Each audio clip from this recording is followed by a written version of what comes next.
अस्सलामुअलैकुम। आज हम लेकर आए हैं मौलाना तहसीन जिलानी का टॉयलेट बयान। में वीडियो किबला अच्छा की तरफ लगे तो मुंह या लाइक पीठ करें, करना चैनल कैसा को है? देखिए, सब्सक्राइब करें। टॉयलेट जो है हिंदुस्तान में मुसलमानों को चाहिए कि उत्तर दक्षिण की बनाए, पूरब पश्चिम की ना बनाए। काबे की तरफ ना पीठ करके बैठे, ना चेहरा करके बैठे। जिनके घर में पूरब पश्चिम की टॉयलेट बनी है तो वो अपनी टॉयलेट को संभलवा लें, उत्तर दक्षिण करवा लें। 5-10 हज़ार रुपए में कुछ नहीं होगा, बहुत बड़े गुनाह से बचोगे।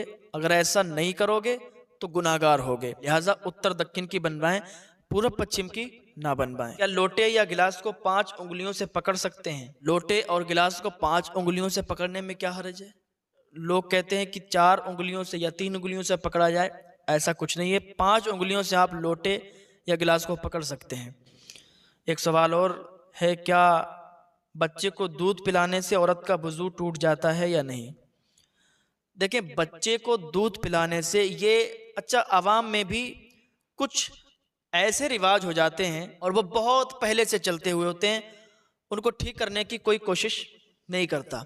अगर उन्हें बताया भी जाता है कि भाई ये गलत है, तो लोग उस पर अमल नहीं करते।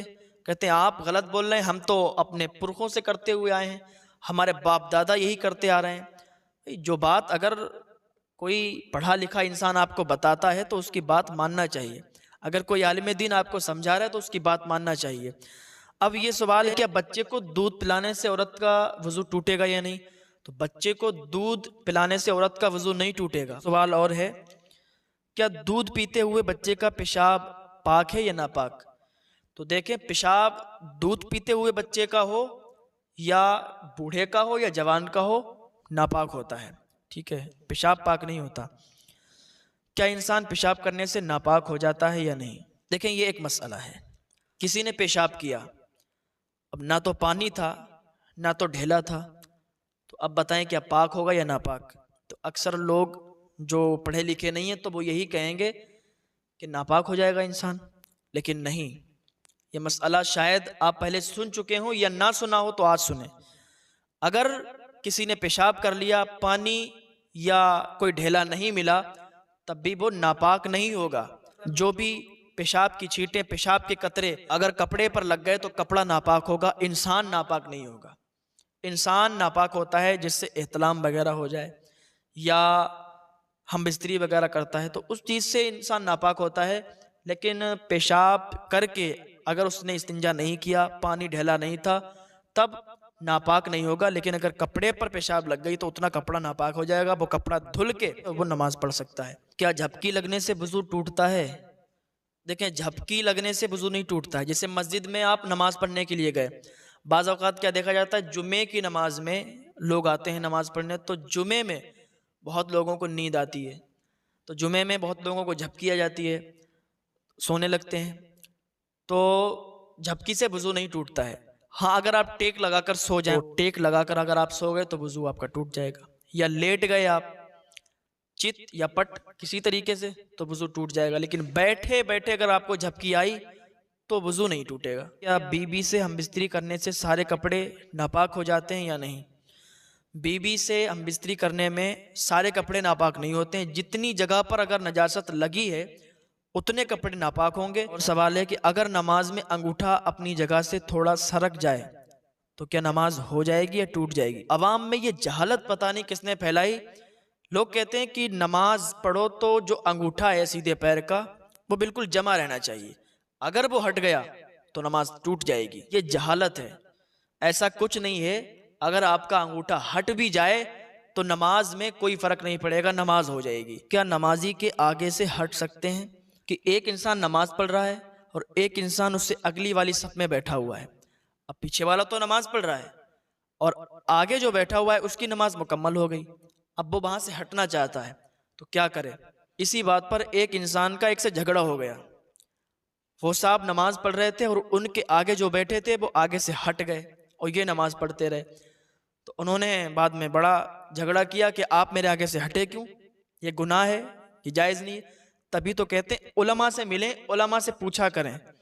कोई मसला आपका फंसा हुआ हो तो आप अपने उलमा से पूछा करें कि ये मसला हमें नहीं मालूम है, इसको लिहाजा आप हल करें, तो इंशाल्लाह आपको पता चलेगा कि नमाजी के आगे से हट सकते हैं, गुजर नहीं सकते। एक नमाजी नमाज पढ़ रहा है और एक अगली वाली सफ में उसके सामने बैठा हुआ है, उसकी नमाज मुकम्मल हो गई तो वो अब आगे से हट सकता है। जो शख्स नमाज छोड़ता है और वज़ाइफ पढ़ता है तो क्या उसके वज़ाइफ कबूल होंगे या नहीं? जो शख्स फ़र्ज़ नमाज छोड़ता है और वज़ाइफ की तरफ भागता है, वज़ाइफ पढ़ता है, तो ऐसा शख्स, उसके कोई वज़ाइफ कबूल नहीं होंगे। अगर कोई फ़र्ज़ छोड़कर नफिल अदा करता है तो नफिल कबूल नहीं। हज़रत उमर रज़ी अल्लाह तआला अन्हु ने एक मरतबा देखा कि एक सहाबी फजर की जमात में शामिल नहीं हो पाए, तो आप जब उनके घर की तरफ से गुजरे तो उनकी वालिदा से कहने लगे कि आज वो फला सहाबी जमात से शामिल नहीं हो पाए, क्या बात है? तो उनकी वालिदा कहने लगी कि आज उन्होंने पूरी रात वज़ाइफ किए, पूरी रात उन्होंने वजीफ़े पढ़े, नफल अदा की, इसी वजह से उनकी आंख लग गई और वो जमात में शामिल नहीं हो पाए। तो हज़रत उमर रदियल्लाहु ताला अन्हु कहते हैं कि पूरी रात वज़ाइफ करने से बेहतर है कि फजर की जमात में शामिल हो। क्या बग़ैर रुमाली वाला पैजामा या तहमद पहनकर नमाज हो जाएगी या नहीं? बग़ैर रुमाली वाला अगर पैजामा है उसको पहनकर नमाज हो जाएगी, या तहमद पहनकर कोई नमाज पढ़ता है तो उसको पहनकर भी नमाज हो जाएगी। लोग ये कहते हैं कि अगर तहमद के अंदर कुछ नहीं पहना या पाजामा में रुमाली नहीं तो नमाज नहीं होगी। ये लोगों में गलत है, गलत मशहूर है, बल्कि नमाज हो जाएगी। पैजामा या पैंट की मोहरी मोड़कर नमाज हो जाएगी या नहीं? पहली बात तो पैजामा या पैंट ऐसी बनाएं कि उसको मोड़ने की ज़रूरत ना पड़े, और अगर वो लंबी है तो उसको अपने हाल पर छोड़ दें, उसको समेटे नहीं, उसको पलटे नहीं।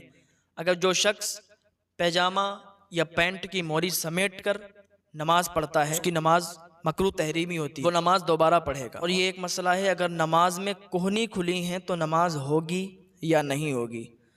ये तो अक्सर लोगों में पाया जाता है, एक मस्जिद में नहीं और एक जगह नहीं, हर जगह आप देखेंगे तो आपको ऐसे लोग मिलेंगे जो कोहनी खोलकर नमाज पढ़ते हैं, यानी हाफ टी शर्ट में नमाज पढ़ते हैं। हाफ टी शर्ट पहनने वालों की नमाज मकरू होगी। फतावा रज़विया जिल्द 3 सफ़ा नंबर 416 में यह मौजूद है। जब भी कोई किसी को गलत करते हुए देखा करे तो अकेले में समझा दिया करे। और एक मसला और ये है, क्या छोटे बच्चों को मस्जिद में ला सकते हैं? देखिए, छोटा बच्चा अगर है तो उसको मस्जिद में लाने की इजाज़त नहीं है। ऐसा बच्चा हो कि जो समझदार हो तो उसको मस्जिद में लाएं। बाज़ लोग कहते हैं कि अगर बच्चों को मस्जिद में लाएंगे नहीं तो उन्हें पता कैसे चलेगा नमाज के बारे में, उन्हें कैसे सिखाया जाएगा? तो हम कहते हैं कि उनको सिखाने के लिए मदारिस बने हुए हैं।